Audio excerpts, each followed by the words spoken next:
یزید کے بارے میں آپ کی کیا رائے ہے؟ میری اس کے بارے میں بڑا کلیئر کٹ موقف ہے، وہ بڑا عام فہم ہے اور بڑا جائز ہے. ابھی آپ کو سناؤں گا. کہتا ہوں اس کے اوپر اللہ کی، رسول کی، فرشتوں کی لعنت ہو جس نے سیدنا حسین کو قتل. میرا علم یہ نہیں کہتا کہ اس نے کیا ہے. میں نے جس کا سوال نہیں کیا، میں نے یزید کا پوچھا. اس کا سوال کا جواب یہ ہے کہ میں مطابق وہ ملوث نہیں ہے. اگر وہ ملوث ہے اس کے اوپر اللہ کی لعنت ہو.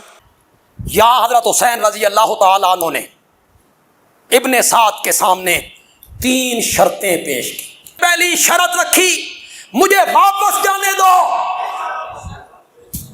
میں جہاں سے آیا ہوں وہاں چلا جاتا ہوں. یہ نہیں مانتے ہو تو میری دوسری شرط یہ ہے، مجھے اسلام کی سرحدوں پہ پہنچاؤ، میں جہاد کروں، مجھے وہاں جانے دو. اور اگر یہ بھی نہیں مانتے ہو، مجھے یزید کے پاس لے چلاؤ، میں اس سے خود بات کر لوں گا، جو موقع بھی وہ اپنائے میں اور وہ طے کر لیں. حضرت حسین کے قاتل وہی لوگ ہیں جنہوں نے خط لکھ کر حضرت حسین کو بلایا تھا. وہ کون تھے؟ زور سے بولو، زور سے بولو. وہ کون تھے؟ کوفے کے لوگ تھے جنہوں نے حضرت حسین کو خط لکھ کے بلایا تھا. وہی حضرت حسین کے کیا ہیں؟ قاتل ہیں. وہ کہتے ہیں نہیں، حضرت حسین کو تو کوفیوں نے مار دیا تھا، خود شیعہ علی نے مار دیا تھا، ایم یزید کے متھے مار دیا ہے. واہ واہ، بالکل کوفیوں نے مارا تھا. لیکن وہ کوفی کون تھے؟ جو اہل شام کے انڈر تھے. یہاں پہ بھی جو کچھ ہوتا ہے نا، جب گورنمنٹ ایک ہو تو بات آتی ہے پنجاب پولیس نے یہ کیا. بھائی پنجاب پولیس وفاقی حکومت کے انڈر آتی ہے، اگر اچھا کام کرے گی تو وفاقی حکومت کے کھاتے میں ڈلے گا، برا کرے گی تو وفاقی حکومت کے کھاتے میں. وہاں پہ بھی کوفہ ایک صوبہ تھا شام کی حکومت کا. کوفی وہ تھے جو 22,000 کا لشکر لے کے آئے تھے کربلا میں، وہ کوفی تھے لیکن اس گورنمنٹ کے انڈر تھے. یہ وہ کوفی نہیں تھے جنہوں نے خطوط لکھے تھے، وہ تو صحابہ اور تابعین تھے. سلمان ابن سرد جن کی حدیث ہے بخاری اور مسلم میں، نبی الاسلام نے 2 بندوں کو لڑتے ہوئے دیکھا اور کہا میں ایک کلمہ ایسا جانتا ہوں، یہ پڑھ لیں تو شیطان ان سے دور ہو جائے گا، ان کا غصہ ٹھنڈا ہو جائے گا. اعوذ باللہ من الشیطان الرجیم. یہ جو بخاری مسلم کی حدیث ہے اس کے راوی ہیں سلمان ابن سرد. یہ مین بندہ تھا جنہوں نے حضرت حسین کو کہا کہ وہ بڑا مر گیا اور اپنے بعد ایک چھوٹا چھوڑ گیا. اور جو لفظ انہوں نے استعمال کیا نا، وہ استعمال کیا جو موسیٰ کے مخالف کے لیے ہم استعمال کرتے ہیں کہ ایک بڑے والا مر گیا اور اپنے بعد ایک چھوٹا چھوڑ گیا اپنی جگہ. کتنے سخت الفاظ. اس وقت عبید اللہ ابن زیاد کے روب کی وجہ سے وہ لوگ نکل نہیں سکے. مسلم بن عقیل کو قتل کر دیا گیا، اس سے پہلے نعمان بن بشیر کو گورنری سے ہٹایا گیا، لیکن بعد میں توابون کی تحریک انہوں نے چلائی اور وہ شہید ہوئے سارے. اور پھر مختار سقفی آیا، اس نے پھر عبید اللہ ابن زیاد کو بھی قتل کیا. بخاری اٹھا کے دیکھیں، ترمذی اٹھا کے دیکھیں، حضرت حسین ابن علی کا سر کاٹ کے عبید اللہ ابن زیاد گورنر کوفہ جو یزید کا تھا اس کے سامنے تشت میں پیش کیا گیا. اللہ کی لعنت، اللہ کے فرشتوں کی لعنت، تمام لعنت کرنے والوں کی لعنت جنہوں نے اہل البیت کو یوں ظلمن شہید کیا. آمین. تو وہ چھڑی سے ان کے چہرے مبارک کو چھیڑنے لگا اور ان کے حسن میں کوئی کلام کرنے لگا. تو انس ابن مالک پاس کھڑے تھے، وہ اتنا ہی کر سکتے تھے، بوڑھے ہو چکے تھے، 90+ تھے.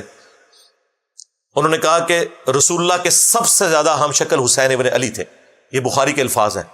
اسی حدیث میں امام بخاری نے لکھا ہے برأس الحسین علیہ السلام، حسین علیہ السلام کا سر مبارک، علیہ السلام لکھا ہے. مولوی نے عربی میں علیہ السلام لکھا تھا، اردو میں ترجمہ رضی اللہ عنہ کر دیا، نکال ہی دیا.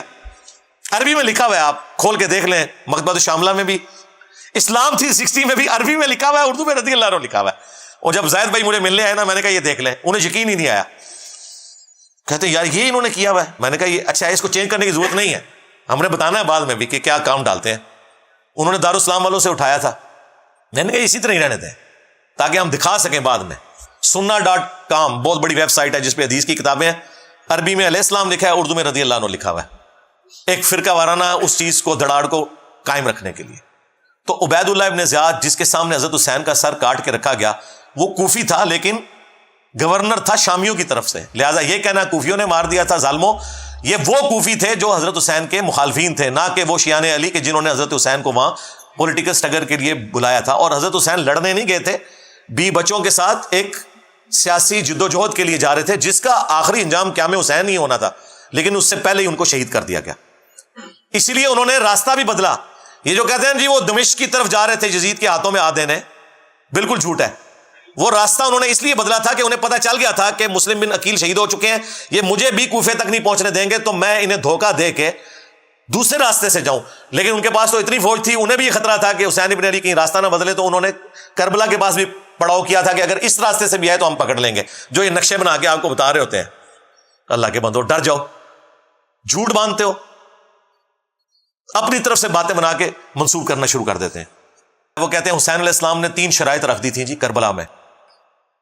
انہوں نے تو خود عبید اللہ ابن زیاد کو کہا کہ مجھے یزید کے پاس جانے تو میں اس کے ہاتھوں میں ہاتھ دے کے بیعت کر لیتا ہوں. واہ واہ واہ, سبحان اللہ. اگر یہ ہو جاتا تو عبید اللہ ابن زیاد نے لڑیاں ڈالنی تھی اور کہنا تھا یزید صاحب آپ کے ابا جی جو کام 4 سال تلوار کے زور پہ نہیں کروا سکے, دیکھیں میں نے کروا لیا ہے. اور یزید اسے کتنا انعام دیتا کہ میرے ابا جی جو کام نہیں کروا سکے, کہ حسین کی بیعت نہیں لے سکے, تم نے لی ہے. ظاہر ہے اس کے بعد تو پھر بنو امیہ کی حکومت لیجیٹمائز ہو جانی تھی نا, جب بنو ہاشم نے بیعت کر لی نبی علیہ السلام کے گھر والوں نے. آپ دیکھیں مسئلہ یہی تھا کہ جب تک حضرت حسین بیعت نہیں نہ کرتے وہ حکومت جو ہے لیجیٹمائز نہیں ہوگی, وہ تلوار کے زور کے اوپر ہے. تو یہ عقل مانتی ہے کہ عبید اللہ ابن زیاد یہ موقع جانے دیتا. کہتے ہیں دوسری شرط رکھی کہ مجھے مسلمانوں کہ کسی بارڈر والے ایریا میں بھیج دے, میں کافروں کے خلاف جہاد کروں. اس زمانے میں تو کافروں کے خلاف کوئی جہاد نہیں ہو رہا تھا, آپس کی خانہ جنگی تھی, یہ بھی بالکل فراڈ ہے. تیسرا جی مجھے مدینہ شریف واپس جانے دو. انہوں نے مدینہ شریف کو جانا تھا, انہیں تو راستے میں پتا تھا کہ مسلم بن عقیل شہید ہو چکے ہیں اور میرے ساتھ کیا ہوگا. ان کو تو حدیث سے پتا تھی کہ میرے بارے میں موجود ہے. یہ جس کتاب سے انہوں نے پیش کیا انصاب الاشراف, امام بلازری کی کتاب, اور کہتے ہیں یہ 3 شرائط موجود ہیں. اور آئے دن آپ کو وہ جو ایک مماتی دیوبندیوں کا مولوی ہے نا, وہ بھی یہ بیان کرتا پھرتا ہے, پکا یزیدی ہے وہ. ایون آپ تو وہاں بھی اس کو اپنے پلیٹ فارم کے اوپر لے کے آتے ہیں, بندیالوی کو. اس کی میں نے طبیعت صاف کی تھی. کلن اور یاد آیا جے, میں انہوں نے دسیا سی تو قرآن بھی نہیں آتا ظالم, کتھو چیزاں چک کے کتنے فٹ پہ کرنا ہے. کلن وعد اللہ الحسنى, اس کی میں نے تفسیر بھی بیان کی تھی قرآن سے, بخاری سے, مسلم سے. یہ اس نے ذلیل حرکت کی کہ اس نے کہا یہ 3 شرائط تھیں. انصاب الاشراف جو کتاب ہے نا, اگر اس کتاب سے یہ تم نے روایتیں ماننی ہیں تو پھر اس میں تو بہت کچھ لکھا ہوا ہے جو تمہیں ہضم نہیں ہوگا. اس لیے ہمارے استاد شیخ زبیر علی زئی صاحب نے اگرچہ فضائل صحابہ کتاب میں یہ روایت نقل کی انصاب الاشراف سے, اور لکھا کہ اس کی سند حلال بن یساف تک تو درست ہے, لیکن یہ نہیں انہوں نے کنفرم کیا کہ حلال بن یساف واقعہ کربلا میں تھا یا نہیں.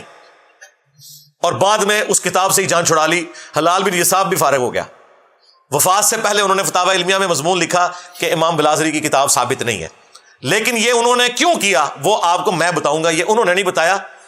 یہ جب میری ان سے ڈسکشن ہوئی تو انہوں نے کہا کہ علی بھائی اگر ہم اس کتاب کو صحیح مانیں نا تو اس میں تو باقی روایتیں موجود ہیں, ان کا کیا کریں گے. میں 3 روایتیں پیش کرنے لگا ہوں الزامی جواب کے طور پہ, یہ نہ ہو اس کو کوئی کلپ کاٹ لے. وہ گلے پھاڑنے والے مولویوں نے میرا یہ کلپ کاٹ لیا تھا کہ اگر تم نے 3 شرائط والی کتاب انصاب الاشراف کو ماننا ہے تو اس میں یہ لکھا ہوا ہے یزید کے والد کے بارے میں کہ اس کا تابوت جہنم کی آگ میں ہے. جی یہ لکھا ہوا ہے. یزید کے والد کے بارے میں لکھا ہوا ہے کہ جب تم اسے دیکھو کہ میرے ممبر پہ چڑھا ہے اسے قتل کر دینا. اور پھر وہ مشہور روایت جس کا کوئی سرا پکڑا ہی نہیں دیتا تھا کہ اس روایت کا مقصد کیا ہے, وہ روایت بھی پوری اس کتاب میں لکھی ہوئی ہے. اگر اس کتاب کو صحیح ماننا ہے تو پھر آپ دیکھیں آپ کے ساتھ کیا ہوتی ہے. وہ روایت تھی مسند البزار میں مجموع الزوائد میں صحیح سند کے ساتھ کہ نبی علیہ السلام نے 3 لوگوں پہ لعنت فرمائی. آپ کے سامنے سے ایک اونٹ گزر رہا تھا, آپ نے فرمایا جو اونٹ پہ بیٹھا ہوا ہے اس پہ بھی اللہ کی لعنت, جو اونٹ کو ہانک رہا ہے اس پہ بھی اللہ کی لعنت, اور جس نے اس کی مہار پکڑی ہوئی ہے اس پہ بھی اللہ کی لعنت. یہ روایت ختم ہو جاتی ہے مسند البزار میں مجموع الزوائد میں. اب اس روایت سے کیا رزلٹ نکلے گا جب تک یہ نہ بتایا جائے کہ اس اونٹ کے اوپر وہ شراب لے کے جا رہے تھے, ایرون لے کے جا رہے تھے, چرس لے کے جا رہے تھے, لعنت کیوں ہوئی, وہ بندے کون تھے. وہ محدثین نے اپنی کتابوں میں ان بندوں کے نام نہیں بتائے. ظاہر مشکل ہو جانا تھا, سنیت کا ایک غلبہ, سنی ہمیشہ حکومت میں رہے آپ کو پتا ہے, لیکن یہ روایت اپنی جگہ موجود ہے. اسے کہا جاتا ہے اونٹ والی حدیث کہ اونٹ پہ بیٹھے ہوئے پہ بھی لعنت, ہانکنے والے پہ بھی, مہار پکڑنے والے پہ بھی. کیوں لعنت, یہ بندے کون ہیں کوئی ذکر نہیں. انصاب الاشراف میں موجود ہے کہ وہ 3 بندے کون تھے, ان بندوں پہ اصل میں لعنت کی گئی تھی. اگر اس کتاب کو کسی نے صحیح ماننا ہے 3 شرطوں والی کتاب, ہم تو کہتے ہیں مانو پھر اگے بھی ٹورو, فارغ ہی ہو جاؤ. انصاب الاشراف میں لکھا ہے کہ اونٹ پہ یزید کے دادا ابو بیٹھے ہوئے تھے. ہاں جی, اونٹ کی مہار یزید کے ابا جی کے ہاتھ میں تھی, اور اونٹ کو ہانکنے والا یزید کا چاچا تھا. چچا, ایک چشتی چاچو ہے نا, ایک یزید بھی چاچو ہے. تو اب یہ تین نام میں نے اس لیے نہیں بتایا کہ وہ پھر کلپ کو کاٹیں گے. میں نے آپ کو اشارتاً بتا دیا کہ اونٹ پہ یزید کا دادا بیٹھا ہوا تھا, مہار اس کے ابے کے ہاتھ میں تھی, اور ہانکنے والا چاچا تھا. نام آپ سب کو پتا ہے, ورنہ ہمارے اسٹوڈنٹس کمنٹس میں خود لکھ دیں گے تین بندوں کے نام. اس روایت کو پھر صحیح مانو گے؟ اس لیے شیخ زبیر صاحب نے کہا یہ کتاب امام بلادری سے ثابت ہی نہیں, جان ہی چھڑا لی. بالکل ٹھیک کیا. آمدہ کوئی تین شرائط والی بات کرے, اسے کہو تین شرائط والی بات کرو گے تو تین ملعون لوگوں کا ذکر ہم کریں گے. پھر ہاں, وہاں تین شرائط, یہاں تین وہ لوگ جن پہ اللہ کے نبی نے لعنت فرمائی ہے.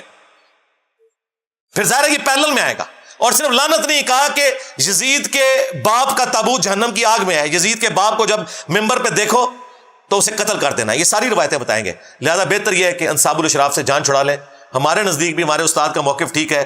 یہ کتاب اگرچہ اکثر محدثین امام بلازری سے ثابت مانتے ہیں, لیکن اس کے ساتھ یہ جو خطرناک باتیں جڑی ہوئی ہیں, جو خطرناک سے بھی اگلا ورژن ہے, بہتر یہ ہے کہ اس کتاب کو آپ جان چھڑا لیں کہ یہ ساری جعلی کتاب ہے. اور ہمیں پتہ ہے کہ آپ کی جتنی باتیں وہ ویسے ہی جعلی ہیں, کوئی صحیح بھی نکلے نا. ایک بڑی مشکل سے آپ نے دریافت کی تھی, وہ مانتے مانتے آپ کو اتنا کچھ ساتھ ماننا پڑ رہا ہے کہ آپ بھی اس کتاب سے اب جان ہی چھڑائیں گے انشاءاللہ تعالی.